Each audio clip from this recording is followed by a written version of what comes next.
అయితే అప్పుడు ఇది నాన్ వేలబుల్ సెక్షన్స్ కిందికి వస్తుంది, ఎస్సీ ఎస్టీ కేసు పెట్టచ్చు అనే ఉద్దేశంతో ఏకంగా తెలుగుదేశం పార్టీ ఆఫీసు ఎస్సీ ఎస్టీలదని చెప్పి ఇంకో దొంగ కేసు, ఎస్టీ ఎస్టీలదే అని చెప్పి ఇంకొక దొంగ వాంగ్మూలాన్ని కూడా ఇచ్చేశారు ఇదే పెద్ద మనిషి చంద్రబాబు నాయుడు గారు. వాస్తవం ఏమిటంటే తెలుగుదేశం పార్టీ కాలబడింది లేదు. తెలుగుదేశం పార్టీ ఒక ఎస్సీ ఎస్టీకి సంబంధించిన వ్యక్తికి సంబంధించిన ఆఫీస్ బిల్డింగ్ కూడా కాదు. తెలుగుదేశం పార్టీ ఆఫీసు కడియాల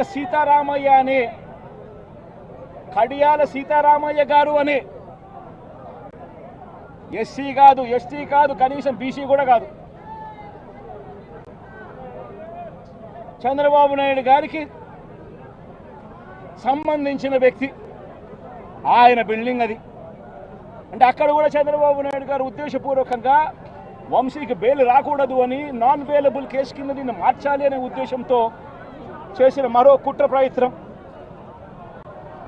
మరోవైపు ఈ కేసులో దాదాపుగా 94 మంది మీద కేసు పెడితే చంద్రబాబు నాయుడు గారు నెలల తరబడి వైఎస్ఆర్సీపీ నాయకులు వేధించాలనే ఉద్దేశంతో ఇంకా 44 మందికి ఇంకా బెయిల్ రాకుండా చంద్రబాబు నాయుడు గారు అడ్డుకుంటా ఉన్నారు. ఒక హక్కుగా బెయిల్ రావాల్సిన చోట నెలల తరబడి బెయిల్ రానివ్వకుండా అడ్డుకుంటా ఉన్న పరిస్థితి చంద్రబాబు నాయుడు గారు. ఇదే సత్యవర్ధన్ అనే వ్యక్తి మెజిస్ట్రేట్ దగ్గరికి తాను వచ్చి జరిగిన ఘటన గురించి మెజిస్ట్రేట్ దగ్గర వాంగ్మూలం తాను ఇచ్చేస్తే మిగతా వాళ్ళందరికీ కూడా బెయిల్లు వస్తాయి అనే ఉద్దేశంతో పోలీసులు చంద్రబాబు నాయుడు గారు ఇద్దరు కూడా కుట్ర పన్ని సత్యవర్ధన్ అనే వ్యక్తిని 20 సార్లు మెజిస్ట్రేటు రమ్మని సమన్లు పంపించినప్పటికీ కూడా ప్రతిసారి దాటేసుకుంటూ రాకుండా ఎగరగొడుతూ పోయాడు. చివరికి జడ్జికు 20వ ఇన్నిసార్లు సమన్లు ఇచ్చినా కూడా ఈ మనిషి రాకపోవడం అన్యాయము అని పోలీసుల మీద గట్టిగా జడ్జి తిట్టి ఖచ్చితంగా సమన్లు ఇవ్వండి, నెక్స్ట్ టైం వచ్చేట్టుగా ఖచ్చితంగా చూసుకోండి అంటే అప్పుడు మరుసటి వాయిదాకు సత్యవర్ధన్ అనే వ్యక్తి తానంతటి తానే హాజరై ఈ ఘటన జరిగిన సమయంలో ఇంతకుముందు తాను 161లలో ఏదైతే చెప్పాడో అదే విషయాలను మళ్ళీ జడ్జి గారి సమక్షంలో అదే విషయాలే ఆయన తెలియజేశాడు.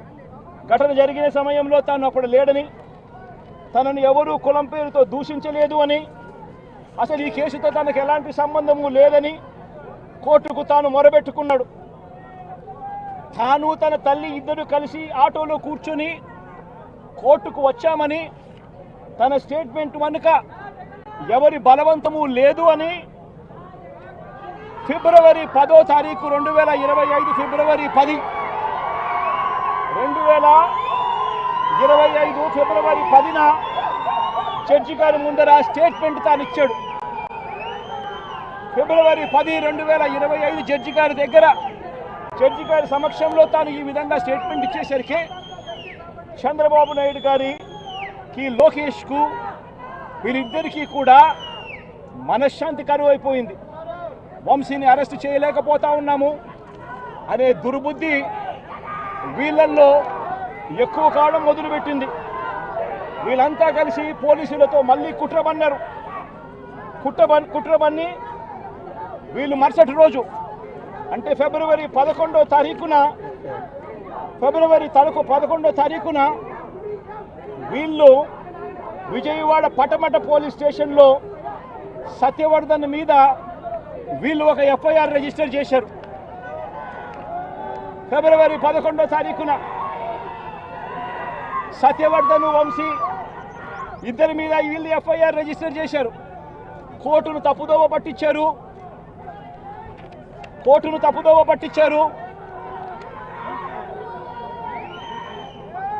అని వంశీని, సత్యవర్ధన్ మీద వీళ్ళు తప్పుడు కేసు వీళ్ళు బనాయించారు.